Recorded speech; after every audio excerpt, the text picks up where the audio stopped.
Semaine très importante au Parlement européen à Strasbourg pour l'agriculture et l'agroalimentaire européenne. En effet, pour la première fois, le Parlement européen vient de s'exprimer à une très large majorité sur le devenir de la politique agricole commune.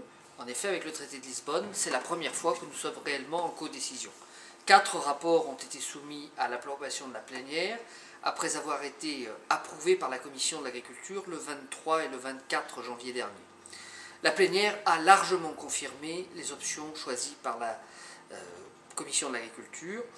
Elle a notamment validé 100% des propositions que j'avais faites dans le rapport sur l'organisation commune des marchés.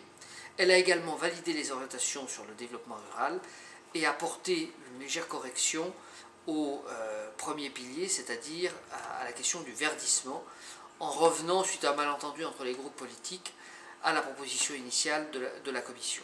Au final, que retenir? D'abord, nous aurons une PAC, alors qu'il y a quelques années encore, on pensait qu'après 2014, il n'y aurait plus de crédit pour l'agriculture européenne. Deuxième enseignement, l'entrée dans le jeu, si je peux me permettre cette expression, des représentants du peuple, que sont les parlementaires européens, vont amener plus de concret, plus de légitimité, plus de pratique. En effet, le souci des parlementaires a été de coller à la réalité d'une exploitation, la réalité de sa biophysique, la réalité de sa gestion, en reconnaissant au chef d'entreprise sa capacité de choisir, plutôt que de se voir appliquer des mesures complètement technocratiques. On notera notamment que les contrôles vont pouvoir être allégés, la paperasserie va pouvoir être allégée, là où les structures des États sont solides, où l'administration fonctionne et où 20 ans d'expérience montrent que le taux d'erreur est faible.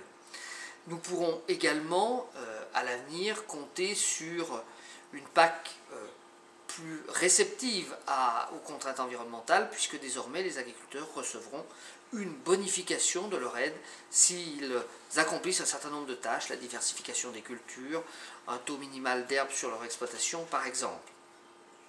Un très large débat avec tous les acteurs de la société, parfois très animés, a caractérisé ces dernières heures précédant le débat en séance plénière et le vote. Il montre que dans notre société occidentale, la question de l'agriculture, la question de l'alimentation, des territoires, reste un vrai problème de société, un problème qui concerne tout le monde. Au final, le vote du Parlement s'est fait en toute liberté, rejetant les excès des uns et des autres pour trouver une voie moyenne qui assure aux 500 millions d'Européens, aux 500 millions de consommateurs européens, la sécurité de l'approvisionnement tant sur le plan quantitatif que sur le plan qualitatif. L'échéance maintenant que le Parlement a arrêté ses positions, c'est le trilogue, c'est-à-dire la réunion entre le Parlement, le Conseil des ministres de l'Agriculture et la Commission européenne pour aboutir à un accord. Personnellement, j'aurai donc à présider le trilogue concernant l'organisation commune des marchés, organisation commune des marchés dans lequel nous proposons de rétablir les droits de plantation en viticulture, de maintenir les quotas betteraves jusqu'en 2020, mais dans lequel nous proposons également de sécuriser la sortie des quotas laitiers pour les producteurs avec un système qui permettrait d'indemniser ceux qui diminuent leur production et de taxer ceux qui augmentent leur production en période de crise.